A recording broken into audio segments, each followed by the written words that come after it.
Emisioni Emocionet e pasndeshjes i transmetuar mbrëmjen e smërkurës në RTS Shkodra, menjëherë pas përfundimit të ndeshjes Dinamo Vllaznia, e vlefshme për gjysmëfinalen e Kupës së Shqipërisë, është shoqëruar me kritika nga ana e të ftuarve për luhatjet e lojës së Vllaznisë mes dy pjesëve.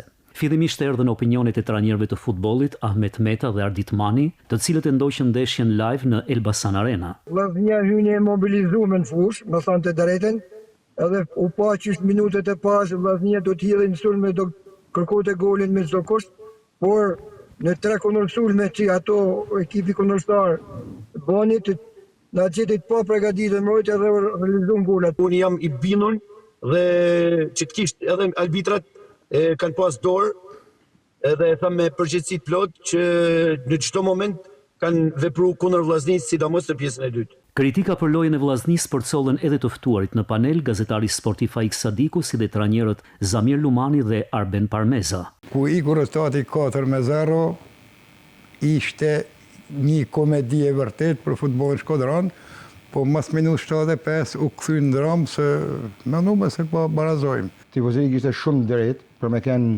e acarume, sepse din minutën e 70 ishte një Vllazni inekzistente. Nuk e di, në minutën e 70 u zgju diçka, dakord, se kishte pas tana mundësit Vllaznia me kanë qysh minutën e parë me luajtur ashtu futboll. Po të bazohesh në statistik, në qarkullimin e topit, ishte Vllaznia nga minuta e parë deri do thosha unë te goli i tretë, ishte Vllaznia që qarkullonte topin, ishte Vllaznia që fitonte 2 luftimet. Por ishte Vllaznia që po gabonte në mbrojtje dhe Vllaznia që nuk po prodhonte asgjë në sulm, dhe nuk po frenizonte asgjë brenda kuadratit. Kjo ishte e veçanta kësaj ndeshje. Pas eliminimit nga Kupa e Shqipërisë, Vllaznia vijon garën në kampionat ku për javën e fundit të superiores prej të dielën në Loro Boriçi ekipin e Laçit.